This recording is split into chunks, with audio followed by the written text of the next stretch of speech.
YouTube was good. It's your boy Jody Joe. Welcome to Jody's Corner. We are back.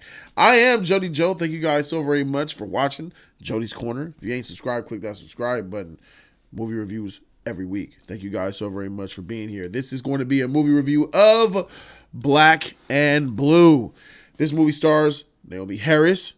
You might recognize her from films like the dope head mama from Moonlight. What else has she been in? She's Money Penny, right? She's Money Penny in the Skyfall movie. She has lots of other various movies. She's a very beautiful black woman. It also stars Michael Coulter. You might know him from Luke Cage. And it stars Frank Grillo. You might know him as Crossbones from Captain America, The Winter Soldier, the Marvel MCU movies. And he was also in the franchise of The Purge, the first 2 or 3 films, I think. Boom. And it also stars the homie Tyrese Gibson, man. You already know Tyrese, man. I know him from Baby Boy. You might know him from Four Brothers. Or maybe you know him from the Transformers franchise. Or if you don't know him from that, maybe you know him from the other billion-dollar franchise, Fast and the Furious. Shout out to Tyrese, man. So Tyrese is the biggest lure why I came to watch this film. I picked this film over Maleficent and Dolomite. They all came out together, I believe. And it's simply based on the fact that it looked kind of okay as far as the trailer is concerned, but it's really Tyrese that pulled me in here. I'm a huge Tyrese fan, you know what I'm saying? What can I say? I love Tyrese Gibson, and that's why I saw the shit. So, Black and Blue, this movie takes place in 2019 in New Orleans, and it shows the city and how it kind of formed into what it formed into after Hurricane Katrina hit it in 2005, and it's still showing that the city is still recovering. The whole entire infrastructure is still trying to be rebuilt. The police force, the people, it just shows you, and it's still that Hurricane Katrina is still prevalent in New Orleans. And this movie takes place with a cop who's Naomi Harris. She plays a character named Alicia West. She's a rookie, and she has this partner who's kind of like a do-gooder, but a kind of like a distance type person. And she's basically she's a do-gooder herself, trying to do right, but she's a rookie. And what she ends up doing is she ends up going on a ride along with another officer, and she ends up seeing an officer and other cops killing innocent, unarmed black boys. And she captures it on her body camera. The cops find out, oh, yo, she saw it. Yo. They shoot her. Bulletproof vest saves her. She gets away. And this movie is about her running away from cops, those cricket cops who are trying to get that body cam footage before she turns it into the police station and uploads the data. And then they all go to prison. So the whole entire film is about her running around the streets of New Orleans when crooked cops are out to kill her. And then the relenting, unapologetically savage people of New Orleans ain't looking to help no police officers, good or bad, because that's just the relationship that they have in this movie. The cops and the people are just so separate. This movie is really entertaining in the first act and a half, I would say, because you're starting to see. I'm like, oh, yo, she's doing all these amazing feats. She always seems to be getting away. She puts herself in these positions, and it's really, you're just as me as a viewer, I'm rooting for her. I'm like, dang, girl, how you gonna get out of this? Dang, man, they just closed the door on you. Oh, yo, and I'm on board. I'm buying it. So I'm like, okay, you got to survive. You got the body cam. It's a nice little setup of keeping me entertained and keeping me interested. And this movie definitely did that, right? This movie kept me entertained for the most part throughout. I can't say interested for the most part throughout. I would say for the first act and a half, this film had me. This film went from a really kind of unique, relatable, serious theme, and it started to just fall by the wayside after the second act to the end of this freaking film. It went from something really good, something decent, to just trash fast. And I don't know what happened with the production of this film that made it just do a flip. It went from being a good film as far as, oh, look, we need to have a solid scenes. We need to have these solidly shot scenes in the beginning. We need to make sure that this actress does realistic things. We need to make sure that we're buying it and the scenes are happening and they're cohesive. And we need to make sure that the lines are delivered properly, and the scenarios make sense, and they all add up. And that's exactly what this film does in the first act. But somehow, some way, some shit got... I don't know if the director and the writer... The director is Deon Taylor, and it was written by Peter A. Dowling. I don't know if Peter and Deon said, freak this shit after the first act, and they said, all right, we're halfway through. Man, let's go do some lines, bro. I got some other shit to do. And they went in the freaking trailers and started sniffing lines and shit before they got shit done right. Like, they just... I think it's just I don't know if it was budget issues, or if they sped up production, or if there was something went wrong, because this movie turned from a movie that could to comedy spoof, bottom of the barrel, all day classic black movies that they throw out trash. It turned into Boo Madea Halloween. You know those black movies that come out every year to appease the black audience just to get the black dollar? This movie was more than that, but it turned into that. When I walked out the theater, that's what the type of movie it is.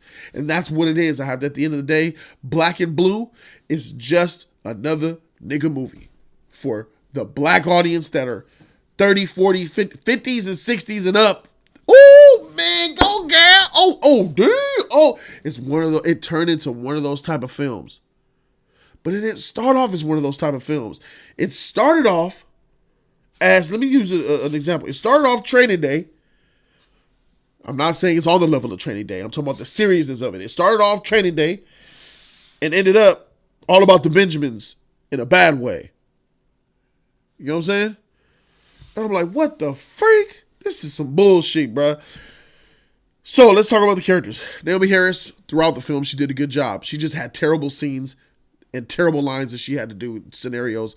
The writing was really bad in this movie. Naomi Harris did the best she could. Michael Coulter, the man who plays Luke Cage. I mean, he's black, that's for sure. But skin color don't mean you could be this urban hood dude, because he ain't got an urban hood nigga bone in his body. Michael Coulter has no swag, no charisma, no tough guy, no nothing. He can't play a street... He plays a street dude in this movie. He plays the leader of a gang that even makes the cops scared. They put this grill in his mouth. They make him hold his mouth open so you can make sure you see the gold teeth. He's sitting there like this in scenes. Yeah. We got to get it done. They close your mouth.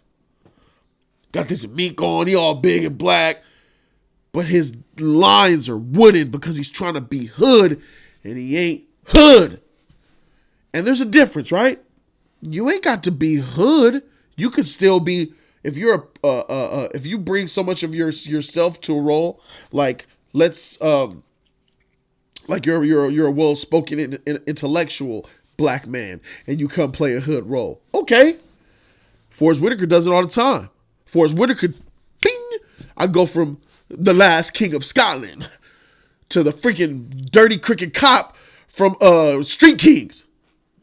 Denzel Washington could go from Fences or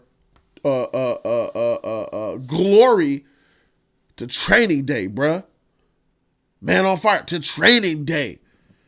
So it's not about him being whitewashed. It's about him not being a good enough actor to play a hood dude convincingly. You know what I'm saying?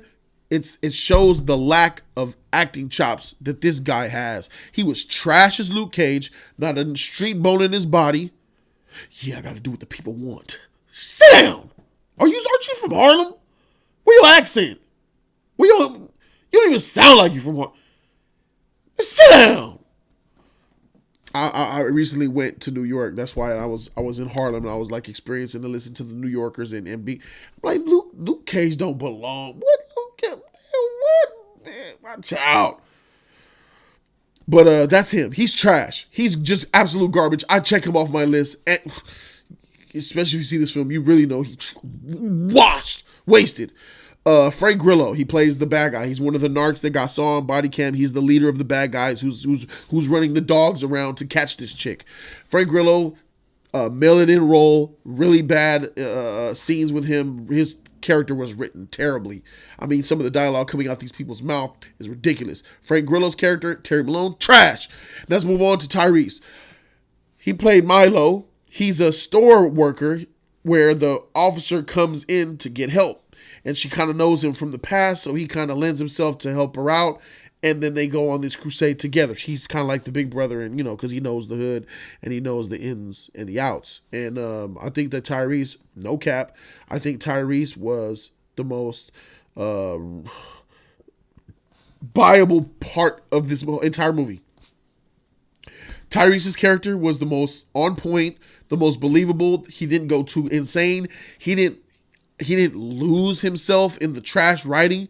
He was the most consistent character out of all of them. Because even though Naomi Harris was good as an actress, her character was just so doing some of the most stupid things. You know what I'm saying? Like, there's a whole lot of, bitch, run. What are you doing?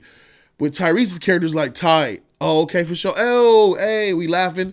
Tyrese's character was the only pleasurable character in this entire movie, but him doing what he normally does, because I think he is a good actor. He just needs to be given more roles and given the chance to shine. She showed it right here with Naomi Harris and Frank Grillo that he could outshine both of them in this movie, Black and Blue, and he's the co-star. This is really a Naomi Harris starring role.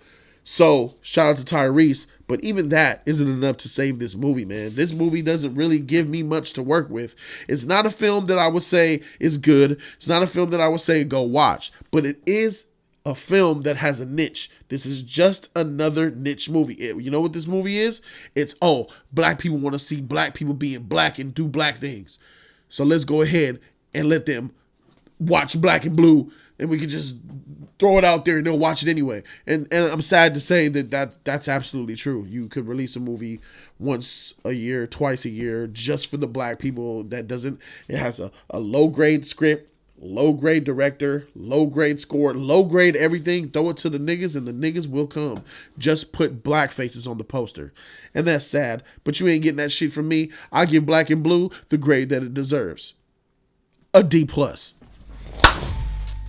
D+ for this Black and Blue, because I freaking left with black and blue eyes, because this film beat the shit out of me.